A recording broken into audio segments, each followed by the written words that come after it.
Yo, what up boys? Welcome to What If Deku at the boosted gear. What would be his upper limits? How far would he be able to climb with the boosts that his power would give him? And what would he obtain from this power? Would it be tiggled biddies? Or would it be the power of friendship? Or would it be the power of him not having any bitches? We'll be finding this out in today's chapter. And also, quick little here and there. I see you guys supporting the last video. Thank you all very much. I see you guys supporting the All for One series. Well, I don't think it's a series until you guys reach the goal that I set for the previous chapter. I'm not going to keep you here for long. If you guys do want to support me, however, we do have memberships down below. I've made them as cheap as possible for you guys to go subscribe to. Have an amazing day, everybody. Will you go out on a date with me? The girl shouted. As Izuku stood there, wondering what was happening. He just stood there in complete confusion, wondering why a girl from Shigetsu High came to his school and asked him on a date, just randomly out of the blue. As Ochako and Ida were both confused as well. As Izuku, not knowing what to do or say, he just said on top of his mind, "Sure, why not?" "It would be fun," Izuku said, not realizing what he said. Good. My name is Yuma Amano, and I hope her date goes very well. Here's my number," she said, holding out a piece of paper. As she ran off in the distance, as Araka and Ida were sitting there bewildered, not knowing what to say next, as Izuku just stood there in complete disarray, as a girl asked him out, something that he wouldn't have imagined would happen in any form of years in his life. He liked Ochako, yes, but he didn't know what to say now, let alone do.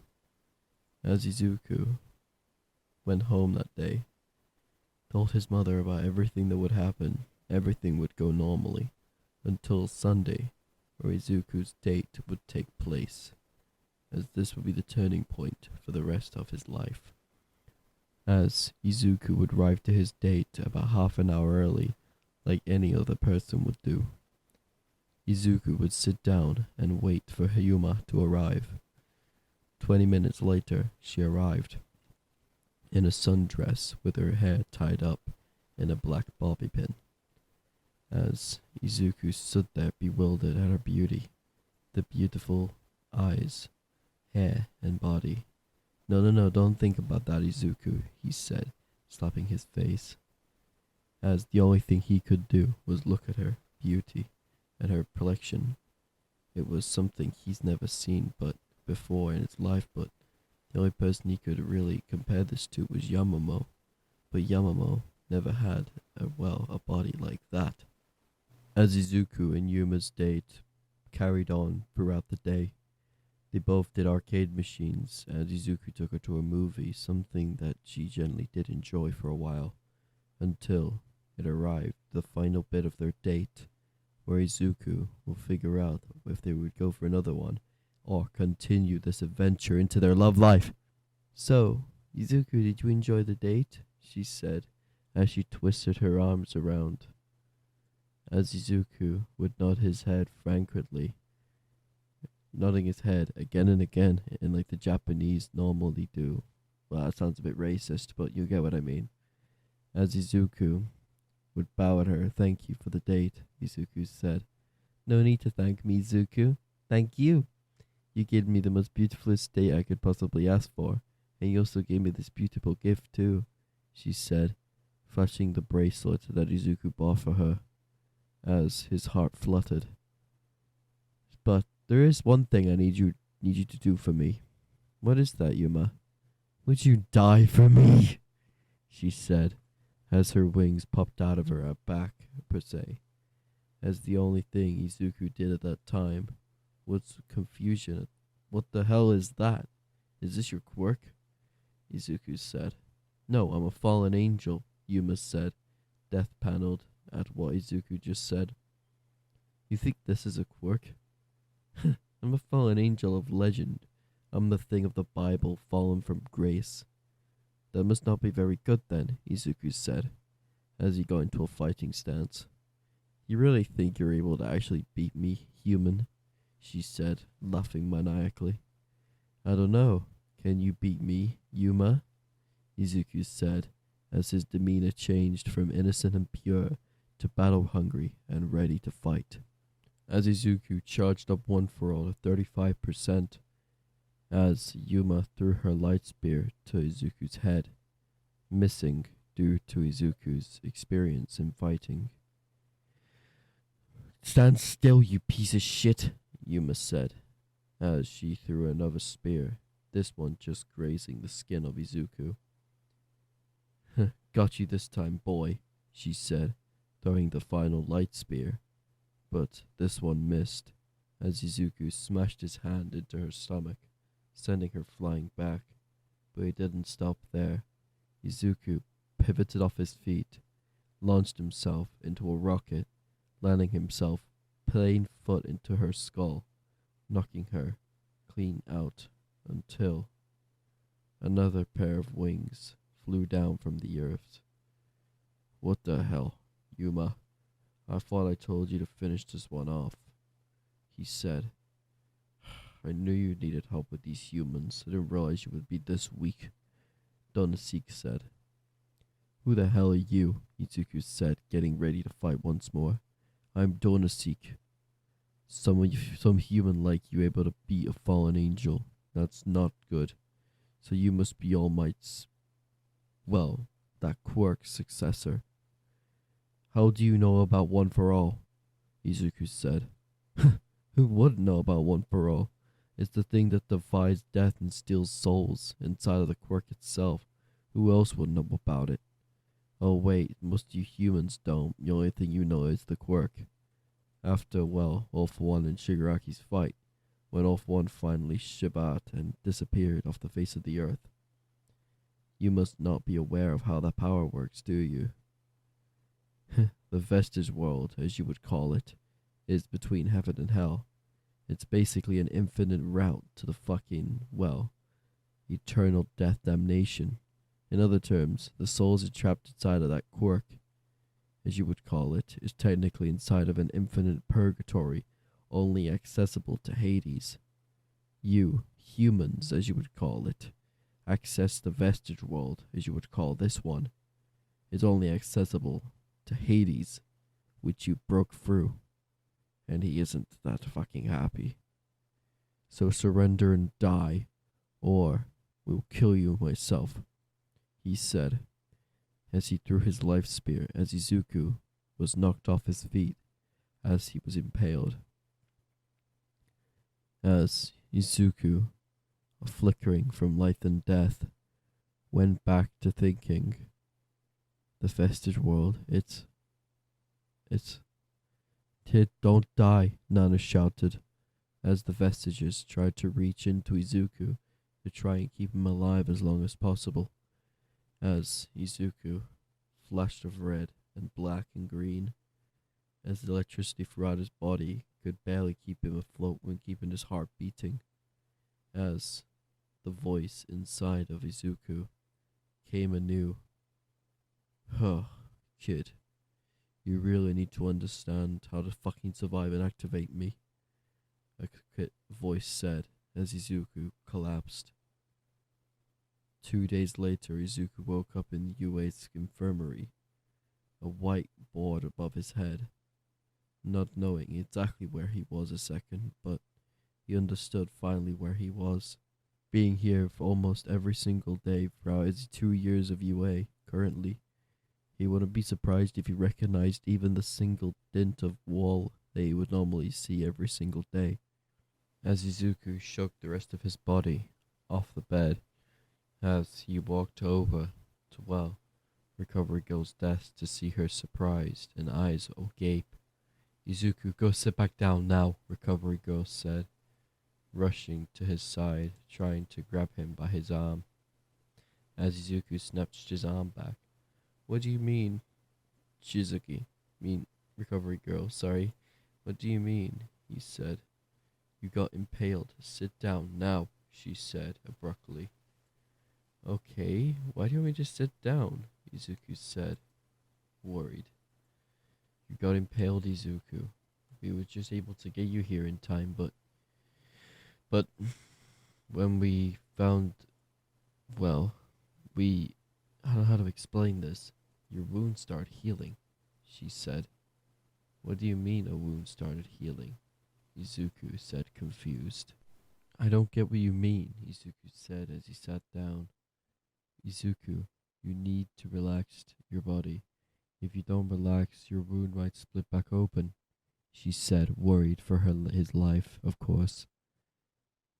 I'm okay, recovery girl. Don't worry, Izuku said.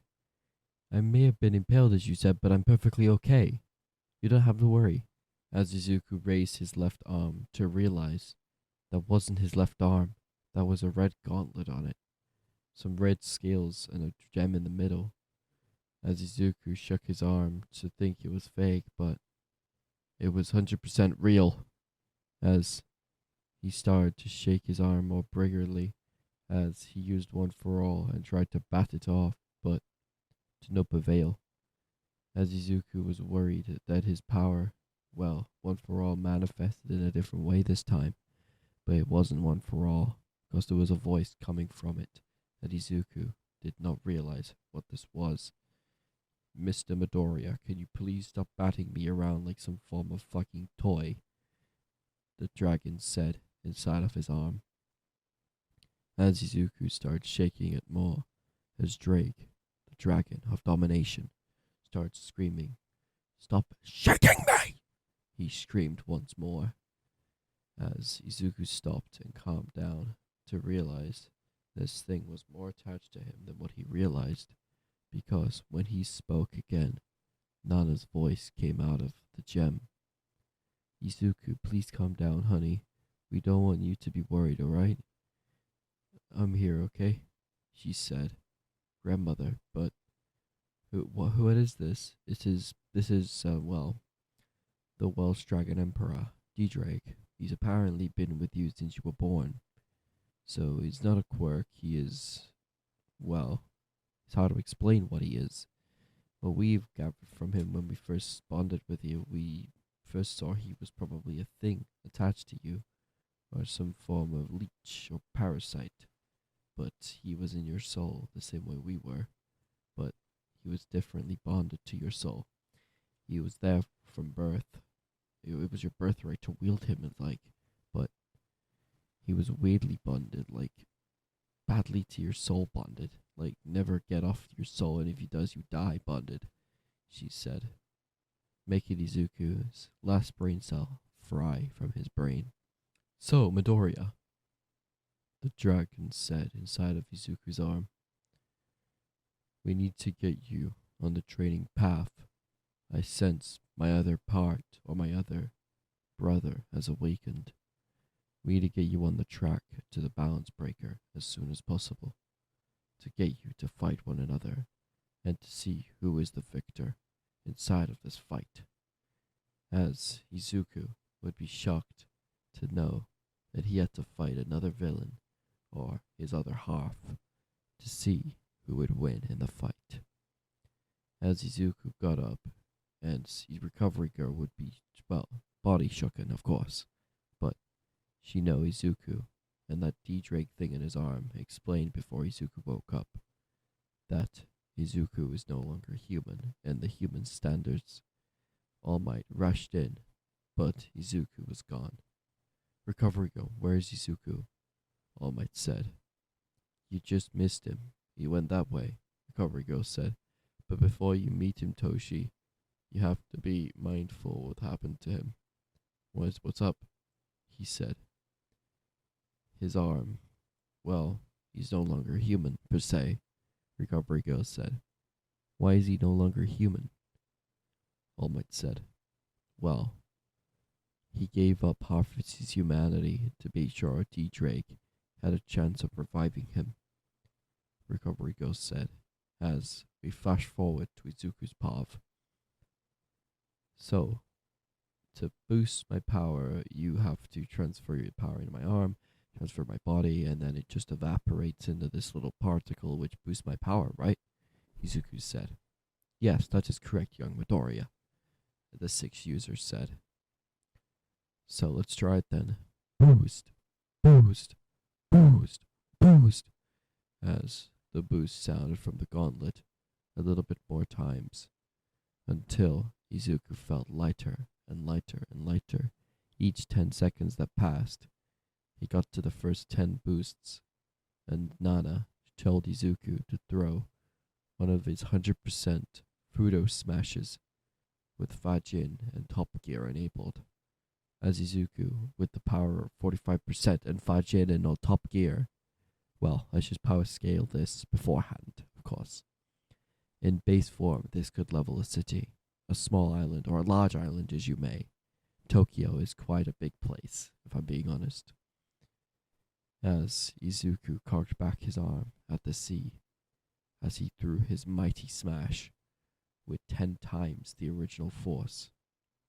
Just remember, when Izuku's power boosts, he boosts the base form of the power that's already been based on his boost.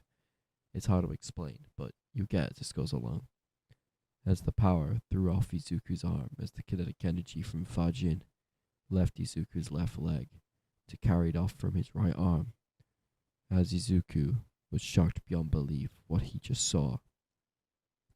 He destroyed. Well, not destroyed.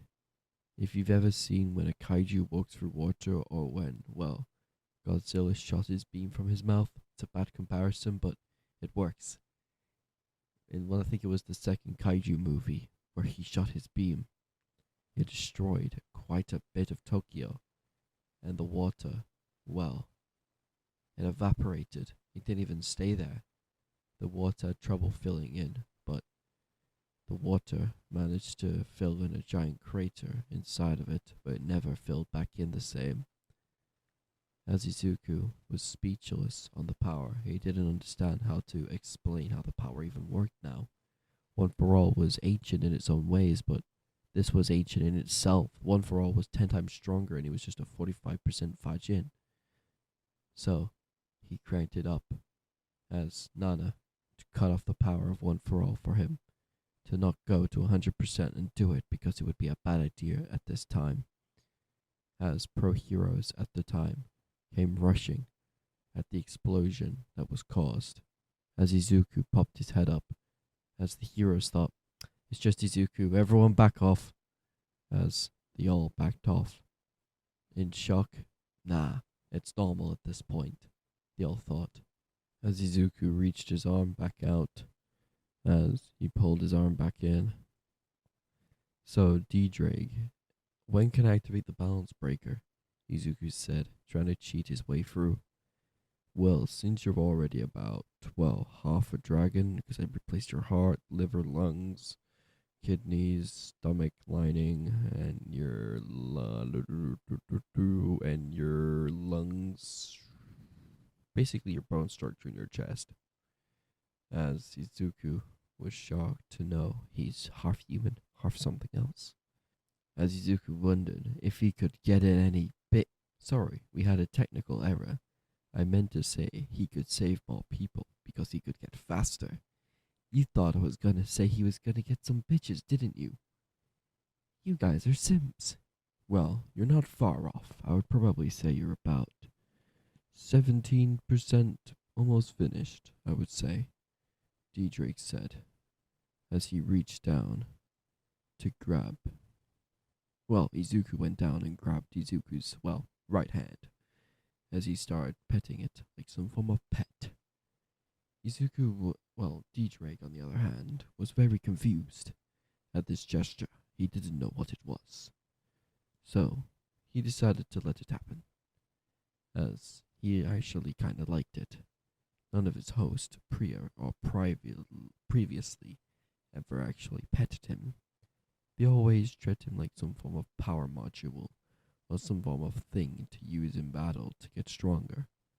Well, some users did, while Issei Hyodo tried to, but he got swallowed by the power and died during a battle with Office, as he never actually felt comfort in having a partner like this before. He didn't want to lose this partner, never again. So, he would modify Izuku's body while he slept, making him almost 100% of his race dragon. Izuku would wake up the next morning as Nana would scream in his head. The same with the first, second, and third users. Izuku, what the fuck happened to you? Nana said. What do you mean, and what do you mean, Grandma? As Izuku looked down to see his hair, eyes, and his skin scaly, hair red, eyes blood red, reminding him of All for One slightly. But it really wasn't All for One. It was Izuku, live in the flesh. He just didn't know where he was, what he was doing, or why the fuck he looked like a dragon.